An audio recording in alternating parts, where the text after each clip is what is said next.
خبر شامل کرتے ہیں۔ عارف والا تھانہ قبول شریف پولیس کی دبنگ کارروائی، پنو گینگ کے اہم کارکن گرفتار، جدید اسلحہ برآمد۔ تھانہ قبولہ شریف کی حدود میں S H O Rana Imran کی سربراہی میں دبنگ کارروائی کی گئی۔ پنو گینگ کے اہم کارکنوں کو جدید اسلحہ سمیت گرفتار کر لیا گیا۔ ملزمان کا ساہیوال ریجن کی خطرناک ڈکیٹ گینگ سے تعلق بتایا جا رہا ہے۔ قبولہ شریف ملزمان کے خلاف سنگین نوعیت کے مقدمات درج ہیں۔ ملزمان کا طریقہ واردات جدید ٹیکنالوجی پر مشتمل ہے۔ ملزم کے قبضے سے جدید اسلحہ برآمد کرنے کا دعویٰ۔ خطرناک ڈکیٹ گینگ نے اہم انکشافات کیے ہیں کہ علاقے میں خوف کی علامت بنا یہ گینگ شہریوں کو قتل کرنے کی دھمکیاں دے کر دن دہاڑے لوٹتے ہیں۔ ملزمان نے درجنوں واردات میں ملوث ہونے کا اعتراف کیا ہے۔ قبولہ شریف اہل علاقہ نے پولیس کی اس شاندار کارکردگی کو خوب سراہا۔ معززین علاقہ نے پی آر پی او ساہیوال اور ڈی پی او فیصل مختار سے اپیل کی ہے کہ S H O Rana Imran اور ان کی ٹیم کی تعریفی سرٹیفکیٹ اور انعام سے نوازا جائے تاکہ ان کی حوصلہ افزائی ہو اور مزید حوصلہ ان کا بڑھے اور ایسے ہی جرائم پیشہ افراد سلاخوں کے پیچھے رہیں۔ خصوصی رپورٹر محمد آصف شاہین، ضلع پاک۔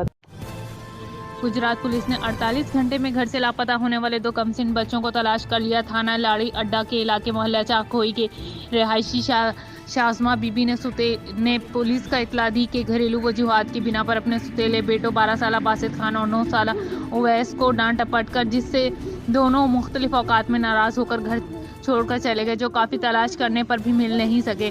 اس سلسلے میں ہماری مدد کیجیے۔ واقعے کی اطلاع ملتے ہی پولیس نے فوری طور پر نامعلوم ملزم کے خلاف اغوا کا مقدمہ درج کر کے بچوں کی تلاش شروع کر دی۔ ڈسٹرکٹ پولیس آفیسر گجرات عمر سلامت کی ہدایت پر ایس ایچ او میاں عبدالرزاق نے واقعے کی حساسیت کے پیش نظر مختلف ٹیمیں تشکیل دے کر بچوں کو مختلف علاقوں میں تلاش شروع کر دی ہے، جنہوں نے انتہائی محنت سے 48 گھنٹوں کے اندر ایک بچے کو عزیز گھٹی شہید ہسپتال اور دوسرے کو مقامی میرج ہال کے قریب سے تلاش کر لیا، جنہیں بعد ازاں ان کی والدہ کے حوالے کر دیا۔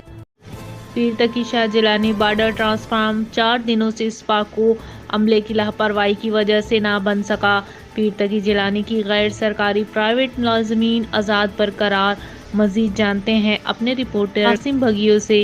جی قاسم بھگیو، آگاہ کیجیے گا۔ جی، آپ کو آگاہی دیتے چلیں کہ پیر تقی شاہ جیلانی بارڈر ٹرانسفارمر 4 دنوں سے سیپکو عملے کی لاپرواہی کی وجہ سے نہ بن سکا۔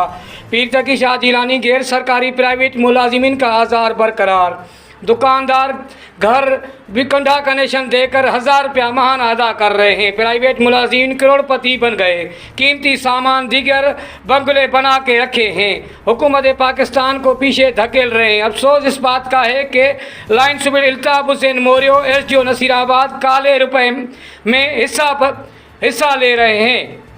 مختلف شہروں میں عالیشان عمارتیں بنا رکھی ہیں، کوئی پوچھنے والا نہیں، نہ روکنے والا ہے۔ دن دہاڑے لوٹ مار کر کے حکومت پاکستان کو نقصان پہنچا رہے ہیں۔ بالا اختیار خاموش ہیں۔ پیر تقی شاہ جیلانی باڈا کے معززین کا مطالبہ ہے کہ اس کالی بھیڑی کو نکال کر حکومت پاکستان اور باڈا محلے کے پیر تقی شاہ جیلانی عوام کو بچایا جائے۔ جی قاسم، بہت شکریہ، آگاہ کرتے رہیے۔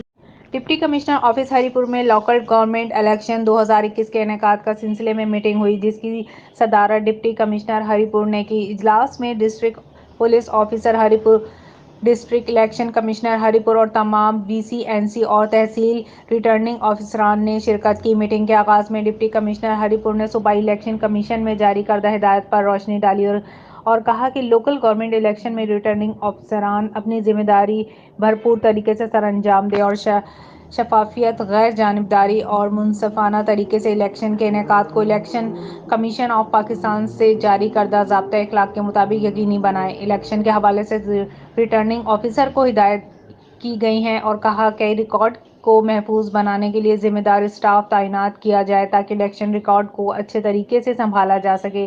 تمام ریٹرننگ آفیسران اپنے متعلقہ پولنگ اسٹیشنز کا دورہ خبر شامل کرتے ہیں اپنے رپورٹر محمد کامران بشیر بھٹی کی رپورٹ کے مطابق مظفر گڑھ مشیر وزیر اعلیٰ پنجاب سردار عبدالحی خان دستی صاحب کی والدہ صاحبہ کی تعزیت کے لیے additional IG south Punjab captain retired Zafar Iwan صاحب، صوبائی وزیر احمد خان ایم پی رانا شہباز کی مظفر گڑھ آمد۔ Muzaffargarh additional IG south Punjab Zafar Iwan, صوبائی وزیر امیر خان ایم پی رانا شہباز، صوبائی وزیر جیل خانہ جات فیاض الحسن چوہان نے مظفر گڑھ مشیر وزیر اعلیٰ پنجاب سردار عبدالحی خان دستی کی صاحب کی رہائش گاہ پر ان کی والدہ کی تعزیت کی، مرحومہ کی مغفرت اور درجات کی بلندی کے لیے دعا کی۔ اس موقع پر سردار شعیب خان دستی بھی موجود، شمس الفقراء میاں ذیشان کریم بھٹی، فرحان رحیم بھٹی، کامران بشیر بھٹی نے کریم آباد نے مرحوم کی مغفرت درجات کی بلندی کے لیے دعا کی اور خیرات تقسیم کی۔ رب العالمین لواحقین کو صبر و جمیل عطا فرمائے۔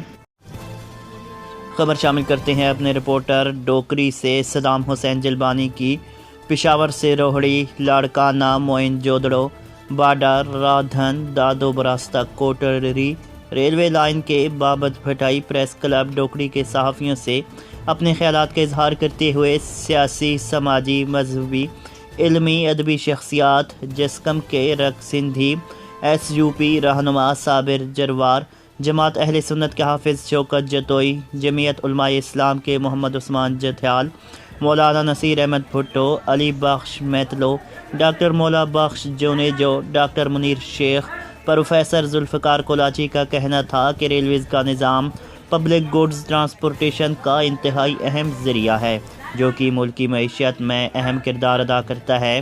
پوری دنیا میں ریل راستوں کو سفر کو محفوظ اور آرام دہ سمجھا جاتا ہے۔ مختلف ملکوں میں ریلوے نظام کو دن بدن سائنٹیفک بنیاد پر جدید اور محفوظ بنایا جا رہا ہے۔ ریلوے کو اور بھی زیادہ مؤثر اور جدید بنانے کی کوشش کر رہے ہیں۔ دنیا میں جدید ریلوے نظام کے برعکس ہمارے ملک میں ریلویز کا نظام انتہائی بے دھانی اور کرپشن کا شکار ہے۔ مناسبت دیکھ بھال نتیجے میں خوفناک حادثات معمول بن چکے۔ دوسری طرف ریلوے اسٹیشن پر ملازمین کے لیے بنائے گئے اکثر کوارٹر اور بڑے گوداموں میں سے بھی چیزیں سلامت نہیں۔ انہوں نے ریلوے کے وزیر اور بااثر افراد سے مطالبہ کیا ہے کہ فوری طور پر ٹرینیں بحال کی جائیں تاکہ باڈا، لاڑکانہ، جیکب آباد، شکارپور، سیون، دادو کے عوام ٹرینوں کے ذریعے ملک کے دوسرے شہروں تک آسانی سے پہنچ سکیں۔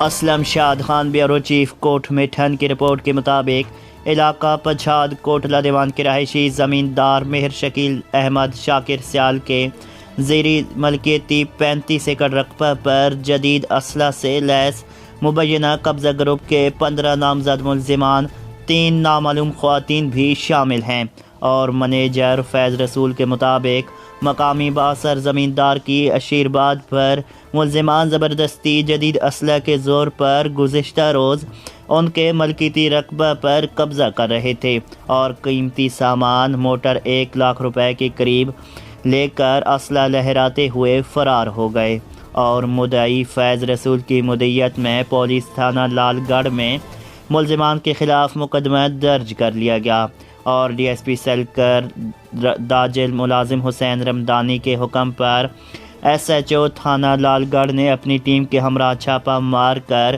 ملوث 3 ملزمان گرفتار کر لیے، اور ذرائع سے یہ معلوم ہوا ہے کہ تفتیش کے دوران ملزمان نے انکشاف کیا ہے کہ وہ کراچی میں بھی اغوا برائے تاوان سنگین وارداتوں میں ملوث رہے۔ عوامی سماجی سیاسی حلقوں نے وزیر اعلیٰ پنجاب، آئی جی پنجاب پولیس، آر پی او ڈیرہ غازی خان اور ڈی پی او راجن پور سے مطالبہ کیا ہے کہ قبضہ و دیگر سنگین جرائم میں ملوث ملزمان مذکورہ کے خلاف سخت قانونی کارروائی کی جائے۔ اسلم شاد خان بیورو چیف کوٹ میٹھن ANN نیوز کی رپورٹ کے مطابق پراپرٹی ٹیکس میں دی گئی رعایتی اسکیم کی تاریخ ختم ہو چکی، اب ماہ نومبر میں جرمانہ کے ساتھ ٹیکس جمع کیے جائیں گے۔ ان خیالات کا اظہار ایکسائز انسپیکٹر راؤ عطا اللہ خان سرکل انچارج نے میڈیا سے گفتگو کے دوران کیا۔ انہوں نے کہا کہ ٹیکس گزار اپنے ذمہ مکمل بقایا جات فوری جمع کرا کے مزید کارروائی سے خود کو بچائیں۔ انہوں نے بتایا کہ جولائی تا ستمبر کوارٹر کے ٹارگٹ حاصل کر لیے ہیں، جبکہ پروفیشنل ٹیکس کی وصولی ٹارگٹ سے 20% زیادہ کی جا چکی ہے۔ اس طرح کاٹن فیکٹریز امثال سرکل کی 11 میں سے صرف 3 فیکٹریاں اوپن رہیں، جس سے 100% وصولی کی جا چکی۔ انہوں نے شہریوں سے اپیل کی ہے کہ اپنے ذمہ پراپرٹی ٹیکس وغیرہ کی بروقت ادائیگی کر کے اپنا قومی فریضہ نبھائیں اور کارروائیوں اور مزید بھاری جرمانوں سے بھی بچیں۔